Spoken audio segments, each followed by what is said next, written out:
Buenos días, Egunon.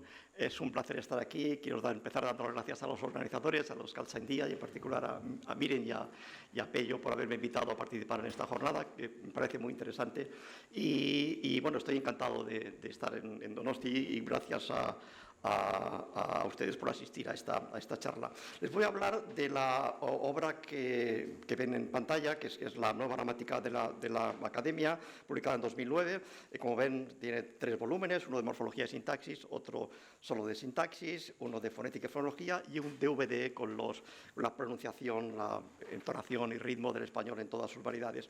Voy a hablar de las características de esta obra, también de la forma en que se realizó, cómo se fue componiendo, y voy a centrarme en particular en el análisis de la variación y de la norma, porque en una gramática académica estas son cuestiones importantes y a menudo controvertidas. Muy poquita historia, pero un poquito sí. Como sabrán, la Academia Española pues tiene 3 siglos, ha editado 36 ediciones de la gramática. Sin embargo, lo cierto es que los textos básicos son 6 o 7 y el resto pues son variantes de estos 6 o 7 textos. Si vamos a los últimos años, pues es oportuno recordar que la penúltima edición, porque la última es esta que he comentado antes, es del año 31, después vino la Guerra Civil, luego vino la posguerra, años de muy escasa actividad. El año 51 es interesante porque se creó en México, a propuesta del gobierno mexicano, la Asociación de Academias de la Lengua Española, que unía a los 23 países hispanohablantes. Esta asociación tuvo muchas reuniones a lo largo de la segunda mitad del siglo XX y creó documentos interesantes, pero no publicó obras en común. De hecho, empieza a publicar obras en común a partir de finales del siglo pasado.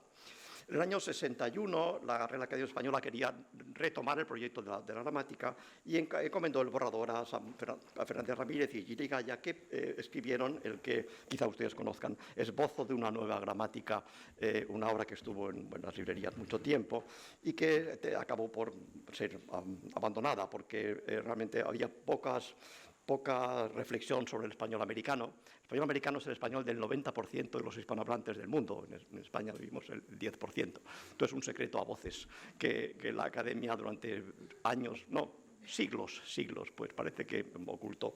En los años 70 y 80 la Academia se fue dando cuenta de que el esbozo quedaba anticuado desde el punto de vista de la variación y también desde el punto de vista teórico. Son los años de la gran eclosión bibliográfica, la lingüística estructural y la generativa produjeron un gran número de obras, el esbozo iba quedando retrasado. En el año 81 la Academia encargó a Emilio Alarcos el borrador de una nueva edición y Alarcos lo terminó en el año 94. La Academia Española entendió que era una obra demasiado personal y que no iba a publicarla como obra académica, de modo que se publicó como obra de Emilio Alarcos, pero con el escudo de la Academia, lo que parecía un poco ambiguo y al final mucha gente no sabía si esto era la gramática de la Academia o no lo era.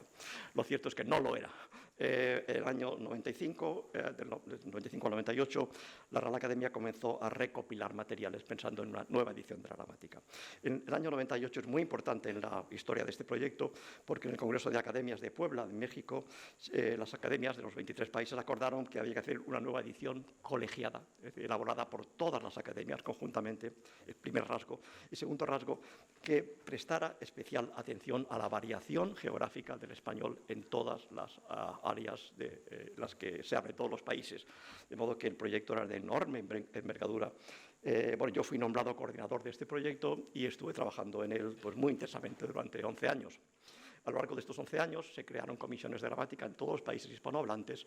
Hubo reuniones, imagínense que ya saben que el español ocupa una gran extensión en América, de modo que estas reuniones, pues, que eran periódicas, se celebraban sencillamente de vez en cuando y el resto del tiempo trabajábamos por correo electrónico. Este es un proyecto muy caro, ya pueden imaginar que poner en común el trabajo de tantas personas y reunirse con frecuencia a lo largo de estos años pues implica un gran número es un coste elevado.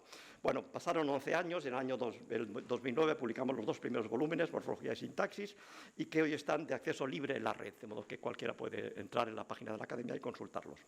El año siguiente la versión manual, un solo volumen, el año siguiente la versión escolar, que llamábamos básica, en formato de bolsillo. Yo no soy partidario de simplificar demasiado.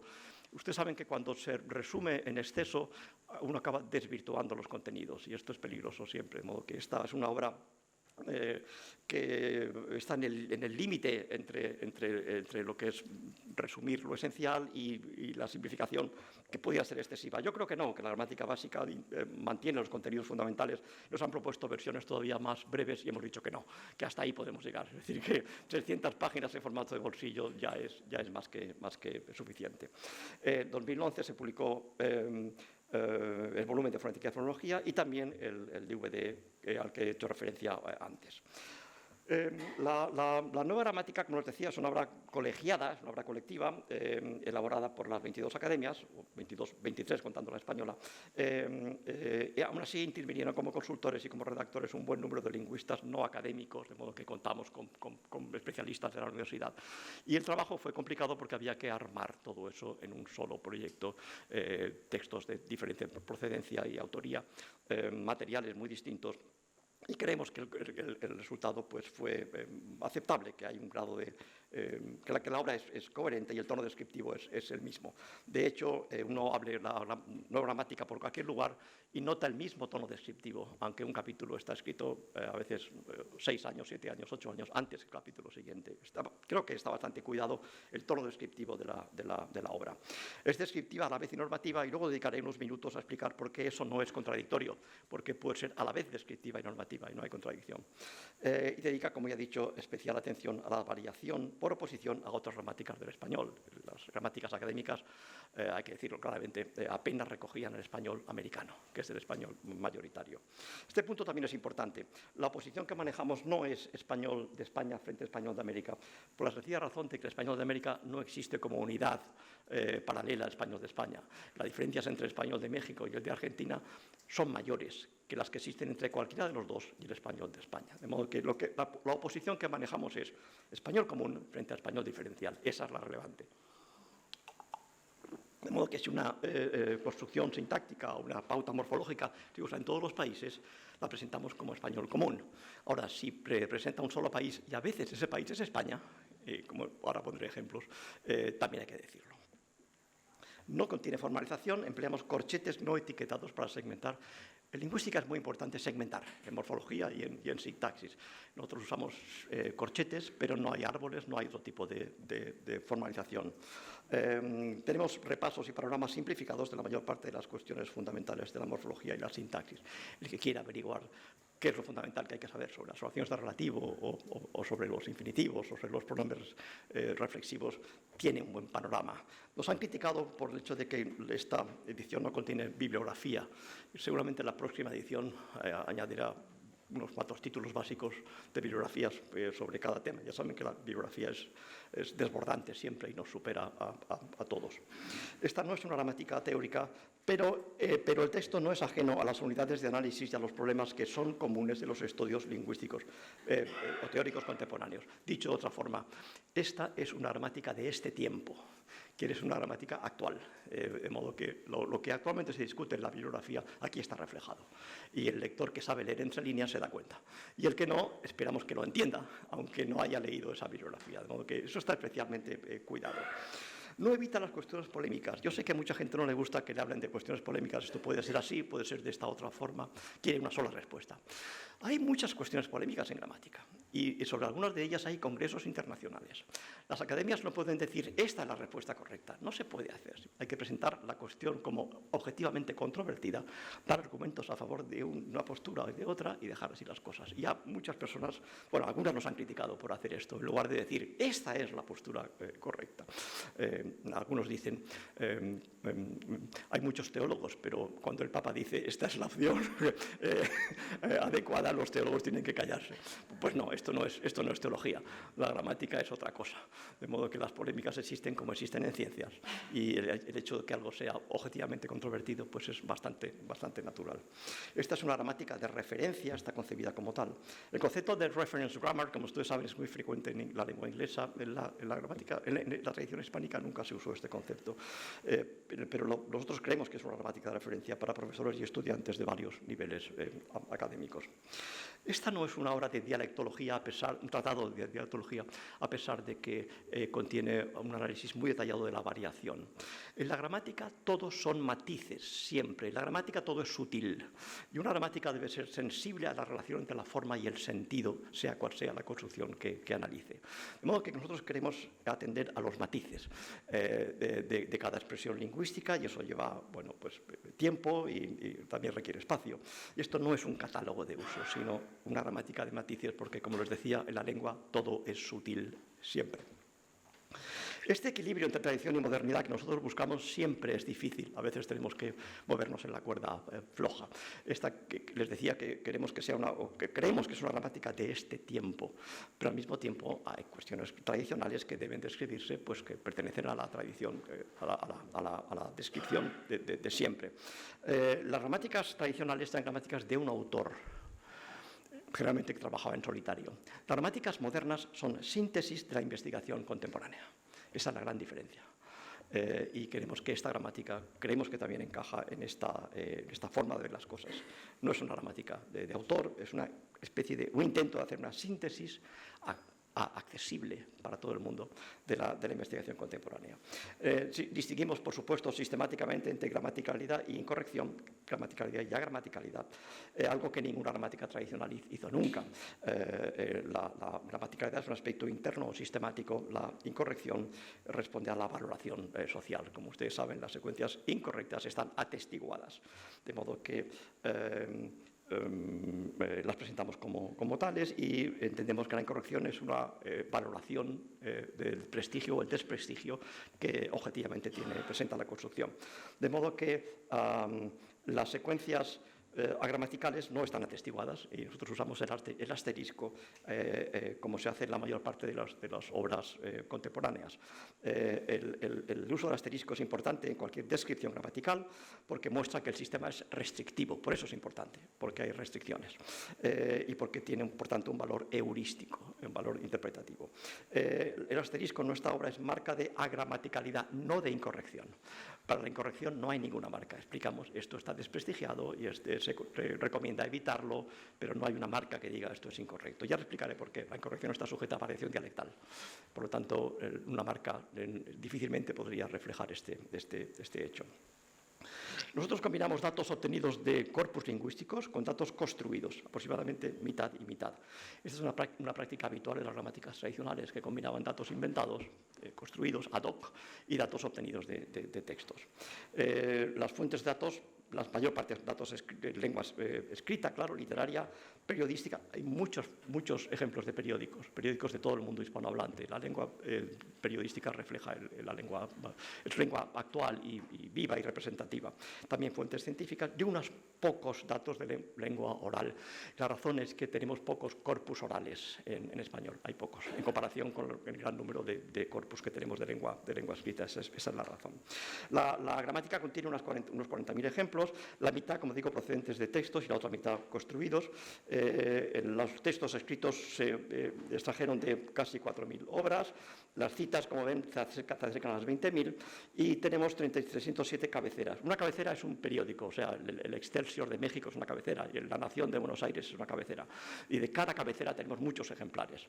Le damos mucha importancia a la lengua periodística, como decía hace un momento. No es lengua literaria, pero sí es representativa del español actual, en todas sus variedades, y por eso hay muchos ejemplos de prensa. Como ven, 3.300 ejemplos de prensa. La nueva gramática se publicó en 3 versiones. La versión de referencia, que tiene casi 4.000 páginas y pesa 4 kilos, dirigida a personas relacionadas profesionalmente con la lengua española. Después, la versión en un solo volumen de 1.000 páginas, que ven ahí, Se llama manual porque cabe en la mano, por eso es manual. Y la versión básica, que es un volumen en octavo, o sea, cabe en un bolsillo realmente.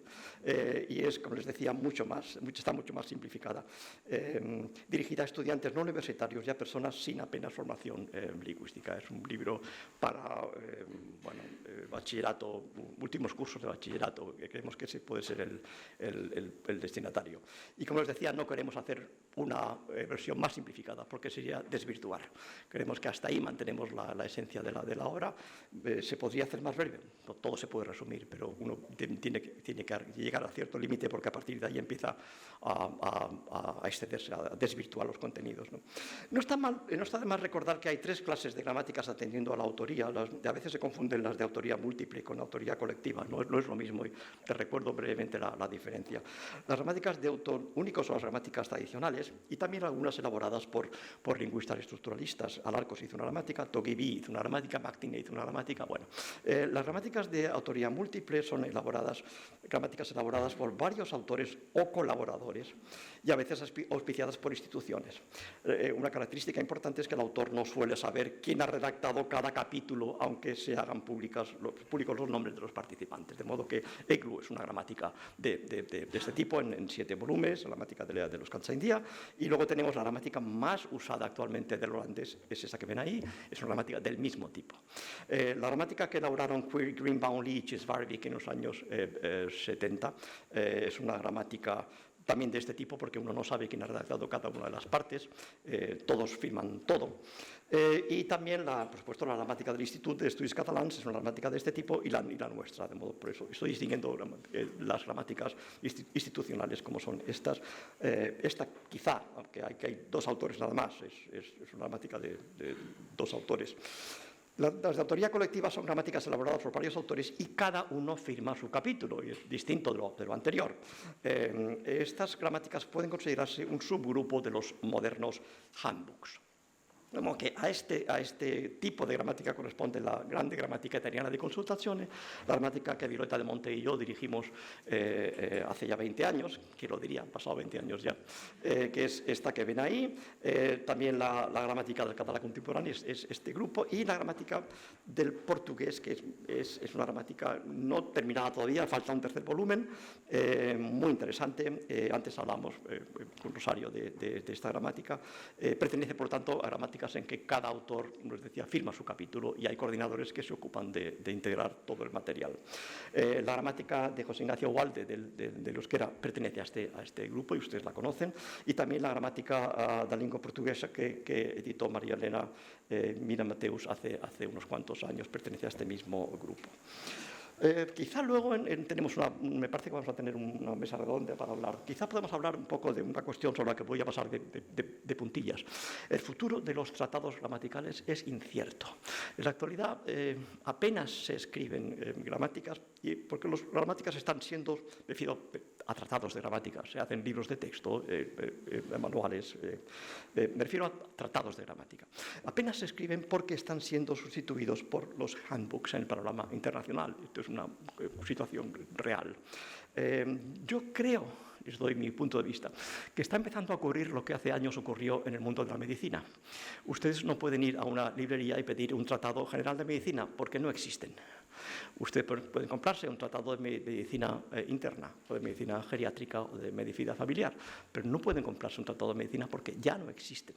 También puede comprarse un tratado sobre un órgano, por ejemplo el pulmón o el riñón, o sobre un sistema, por ejemplo el digestivo, pero me siguen, ¿verdad? No pueden comprarse un tratado de medicina porque ya no se hacen tratados generales de medicina. Desde mi punto de vista, que estamos en un estadio parecido.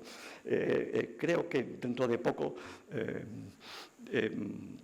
nuestro campo, la gramática, seguirá la misma vía que la medicina, el mismo camino que con la medicina se conoce desde los años 40. Este es un tema para más largo de debate. La nueva gramática tiene una estructura bastante tradicional.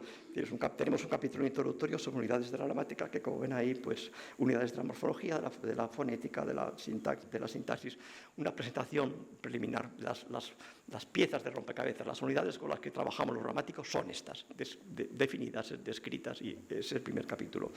Se llama Partes de la gramática y unidades del análisis gramatical. Luego viene la morfología, que tenemos 10 capítulos, de una estructura, como ven, muy tradicional, 2 capítulos para la derivación nominal, y luego la verbal, la apreciativa, la prefijación. Esto es bastante tradicional. Los capítulos son extensos, es decir, el análisis es mucho más pormenorizado, mucho más detenido que en otras gramáticas, pero el índice, como ven, es bastante tradicional.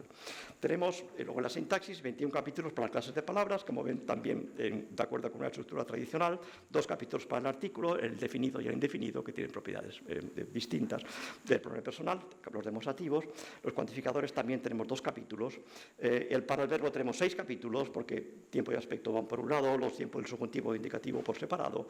Después un capítulo para el modo, el infinitivo está separado del gerundio y el participio, las perifrasis verbales tienen su propio capítulo y así, los adverbios de posición. Esta estructura es bastante clásica, es bastante tradicional. Como les digo, el grado de detalle no es tradicional, el grado de detalle es muy superior al de cualquier otra gramática tradicional. Las relaciones sintácticas le dedicamos estos capítulos y damos mucha importancia a las funciones informativas, la llamada estructura informativa de relación, tema, rema, tópico, foco, como saben, que eso es muy importante. En euskera es fundamental, pero también en castellano es muy importante. Ese capítulo nunca estuvo en una gramática tradicional, nunca. Y aquí es muy largo, muy extenso, muy detallado. Después tenemos 8 capítulos para construcciones sintácticas fundamentales, las que ven ahí: sublineación sustantiva, comparativas, causales. Bueno, esta estructura, insisto, es bastante tradicional. Nosotros abordamos muchas cuestiones que están en las gramáticas clásicas, pero también estudiamos algunas que no se mencionan en las gramáticas clásicas, en parte porque son conceptos modernos o conceptos que en la tradición se conocían o se vislumbraban, pero nunca fueron desarrollados.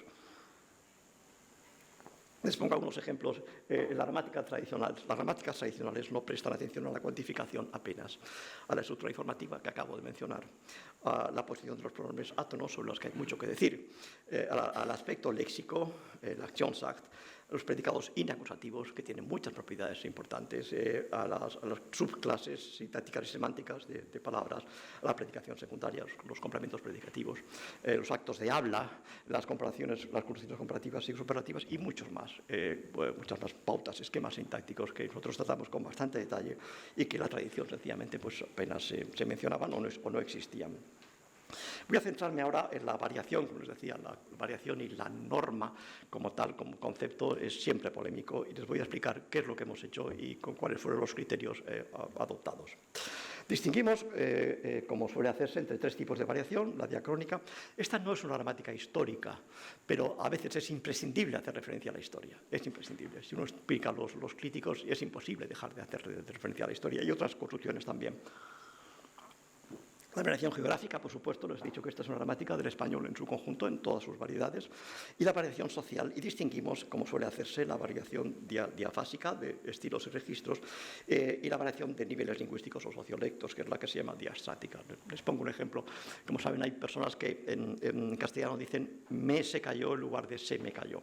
Estas personas no cambian en función del interlocutor o del registro, que sea más formal o menos formal. No. El que dice me se cayó lo dice siempre. Eso quiere decir que esto responde a un factor de sociolecto, es diastráctico y no es diafásico. Y en cambio hay otras expresiones que son propias de la lengua coloquial, que todos emplearíamos en un formato, en un tono coloquial, pero no en un registro culto, en un registro formal, quiero decir. De modo que es muy importante no confundir la variación diafásica con la diastrática, y nosotros intentamos hacerlo y distinguir siempre una de otra. Las áreas lingüísticas que manejamos son México, Centroamérica, Antillas, Caribe, continental, área andina, Chile, Estados Unidos y España. Cuando podemos, y no siempre podemos, intentamos ser un poquito más detallados, es decir, precisar un poco más. Aquí pueden leer ustedes el español costeño, peruano y el andino boliviano si usa tal construcción. En el Ecuador es muy importante distinguir. Es decir, hay 2 grandes zonas, la costa y la sierra, y hay grandes diferencias. Aquí pueden leer en la sierra ecuatoriana, Abajo pueden leer: en el español popular paraguayo se atestiguan el empleo tal. Intentamos ser más precisos, decir, no solamente en este país o en esta área lingüística, sino precisar un poquito más. En el español popular hablado en Asturias y otras áreas del occidente peninsular, así, sin más, no damos ahí más detalles.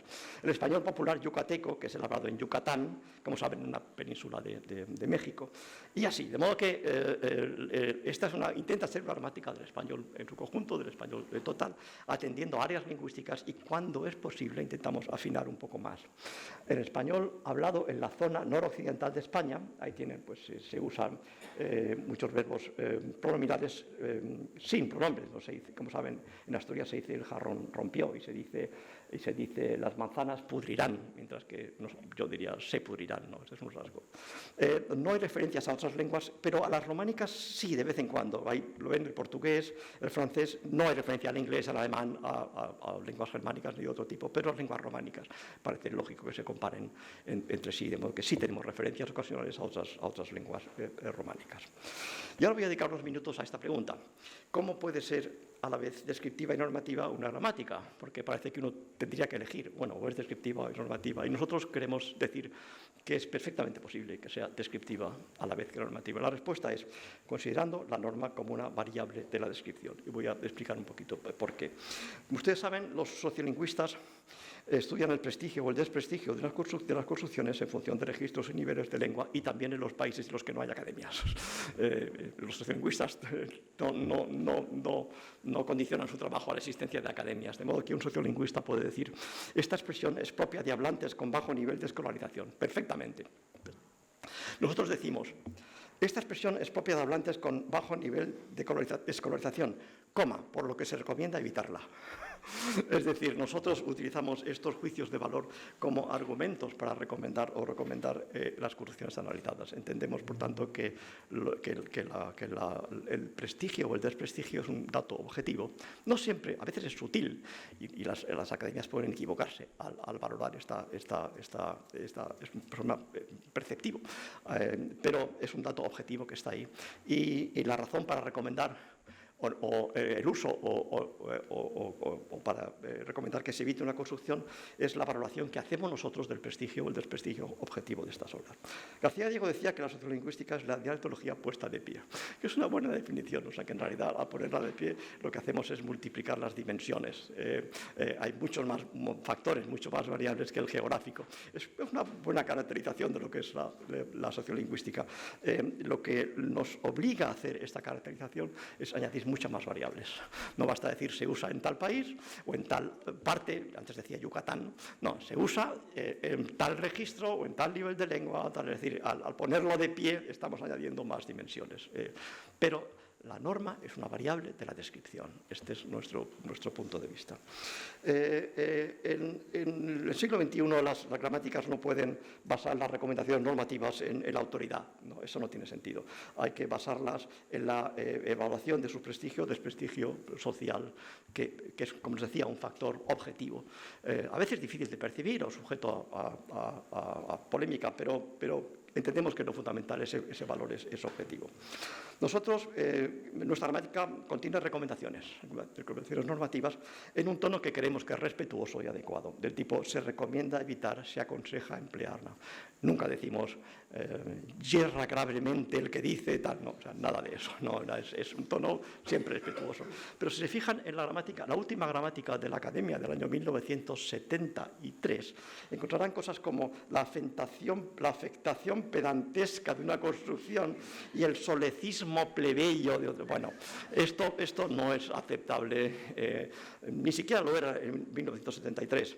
Yo me miré con mucho detalle la gramática del 73 y no encontré muchos casos de esto, de modo que esto realmente es casi una excepción. Lo que quiero decir es que ya entonces la Academia había modificado esa forma de trabajar y la descripción es bastante objetiva, pero se escapaba de vez en cuando. Se escapaba este tipo de expresiones que hoy nos parecen inaceptables, de modo que la gramática no tiene nada parecido a esto. Aquí tienen ejemplos. Perdón, 5 minutos, pues voy a ver si me salto algunas cosas. Esta construcción está ampliamente comentada en la lengua clásica, sin embargo, se recomienda evitarla. El hecho de que sea clásica no quiere decir que aquí decimos se aconseja evitar los cruces entre pasiva y refleja, ese es el tono. No se consideran correctas las variantes queístas, tal. Esta construcción se considera igualmente correcta. A ver, este es el tono, como ven. Se ha documentado el sustantivo miembra, como ven ahí, que no se recomienda. Se ha documentado, quiere decir, existe. Hay registros y no se recomienda. O sea que recomendamos, y nos han criticado mucho esta fórmula, pero es la que empleamos. Se ha documentado whiskises, se ha documentado cacahueses y bueno, ese tipo de cosas. Ya sí, de modo que hay muchos casos. Recuerden que la incorrección está sujeta a grados, de modo que el queísmo presenta un grado muy bajo en la escala de desprestigio. Estoy seguro que en la lengua coloquial, cuando hablo, en lugar de estoy seguro de que. Pero el extremo contrario es el grado máximo de desprestigio, que es el femenino o el masculino de cual. Cuala es el femenino y el neutro es cualo. Está registrado en la lengua rural, está muy desprestigiado, es sumamente desprestigiado. O sea, si un locutor de televisión dijera esto, lo expulsarían inmediatamente. De modo que la valoración normativa o social está sujeta a grados. Voy a saltarme esto, también esto. Sí, la estimación normativa puede variar geográficamente, como saben, de modo que en España voy a por tabaco es normal, eso suena muy mal en América, dicen ir por tabaco. Pero aquí tiene lo contrario, ya se los dije, es muy normal en casi toda América, pero en España suena raro, está desprestigiado. Habían demasiadas personas, ese tipo de concordancia en el español americano es más frecuente que en España. Entre más lo estudio, menos lo entiendo, no está desacreditado en México, de modo que uno puede encontrar un discurso formal. En España estaría desacreditado. Todo eso forma parte de la descripción. En América se dice a María no le creyeron. En España suena rarísimo, pero es que se usa en todos los países, en todos sin excepción, que es curioso. En cambio, si nosotros diríamos a María no la creyeron, porque creer elige acusativo en español europeo y dativo en el americano. De modo que a María no la creyeron, a un americano le parece un laísmo horroroso. Y a nosotros a María no le creyeron, suena espantosamente mal. Bueno, hay que familiarizarse con la variación y saber que lo que en un país es normal, en otro puede ser simplemente inexistente. Y somos bastante cuidadosos en este tipo esto me lo salto. Hay un factor perceptivo y una reacción emocional siempre que uno valora. ¿Qué mal suena esto? Bueno, suena mal en tu variante, en tu país, y eso forma parte de la descripción. La variación puede no tener nada que ver con la estructura sintáctica y a veces lo olvidamos. Les he recordado antes el ejemplo de me se ha bloqueado el móvil, que es la forma normal de decirlo en italiano. Mi si è bloccato. De modo que lo que en castellano está totalmente desacreditado es la única forma de decirlo en el italiano. Este ejemplo es muy interesante porque en España todo el mundo usa nada más infinitivo télico o puntual, nada más llegar, nada más terminar. En América es desconocida esta fórmula, nadie dice esto. Pero como aquí lo usa todo el mundo, uno piensa que es universal, que esto es español general. Mira, no es español del 10% de los que vivimos aquí. Esto en América no se conoce, se dice ni bien llegué, apenas llegué, recién llegué, pero nada más llegar no existe.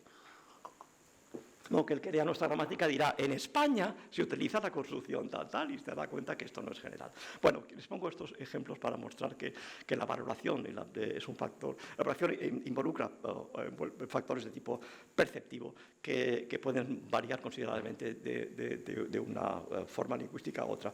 Muchos chilenos no saben que el verbo jubilar, como no pronominal, pronto jubilaré, se usa en Chile, nada más que en Chile. Porque ellos piensan que como allí lo usa todo el mundo, esto es general. No, esto es chileno nada más, y así tantos otros casos. Bismarck gerundio se usa en toda América y es desconocida en España. Te lo vivo repitiendo, quiero decir, te lo repito todo el tiempo, continuamente, ¿no? En América es absolutamente general. Y aquí más ejemplos, ya llego casi al final, ¿verdad? Bueno, pues entonces voy a ir a, estos son perífrasis. Sí, voy a hablar muy brevemente, un par de minutos a explicar, o un minuto solo, por qué usamos la expresión lengua culta. Lengua culta es la lengua de las personas escolarizadas, porque lengua culta no se opone a lengua inculta. Lengua culta es, como dice el diccionario, dotado de las calidades que provienen de la cultura o la instrucción. Cultus es el participio de colere, que significa cultivar. De modo que cuando hablamos de lengua culta es lengua de las personas que han tenido instrucción, nada más. De modo que decimos, esta expresión no se ha integrado en la lengua culta. nada más. O sea, y a veces decimos se recomienda evitarla y luego, como les decía antes, procuramos no confundir nunca el nivel diastático con el diafásico porque son absolutamente distintos. Bueno, termino. Conclusiones. Primera, las gramáticas institucionales modernas son obras complejas porque se han de apoyar a la vez en 3 pilares: la ciencia lingüística, la educación y el servicio a la comunidad. De modo que nosotros, la ciencia lingüística es evidente porque trabajamos con unidades gramaticales que, les decía antes, están en la bibliografía especializada. Pero nuestras obras tienen un papel educativo fundamental. De modo que hemos de simplificar la ciencia lingüística y hemos de entender que nos dirigimos a todo el mundo y no solo a los especialistas. Este es un aspecto muy importante. La norma, como les decía antes, puede verse como una variable de la descripción. Los juicios estimativos se apoyan en diferencias objetivas relativas al prestigio o el desprestigio. Y a veces las academias se equivocan al valorar, al estimar eso. Pues mala suerte, pero ese valor sigue siendo objetivo. Hay que manejar variables históricas, geográficas, sociolingüísticas, y hay que tener en cuenta que la valoración puede ser fluctuante y puede estar sujeta a grados. También habla un poquito de eso. En el siglo XXI los juicios sobre la corrección gramatical no pueden basarse exclusivamente en la autoridad de quien los emite. De modo que, debemos decir, los hablantes cultos consideran que esto está desprestigiado, por lo tanto se recomienda evitarlo, ese tipo de fórmulas. No es la autoridad de la academia la que está decidiendo. Y para terminar, mucha gente piensa que las gramáticas se renuevan solo porque cambia la lengua. Bueno, es cierto que la lengua cambia, por supuesto la lengua cambia, pero nosotros cambiamos más. Nosotros descubrimos herramientas nuevas para analizar la lengua, instrumentos que van aportando las teorías. Cambiamos nuestra valoración de la percepción, introducimos nuevas formas de comprender. La lengua cambia, pero nosotros cambiamos más que la lengua, y cualquier descripción atenta y detallada debe ser sensible a estos factores. Nada más, muchas gracias.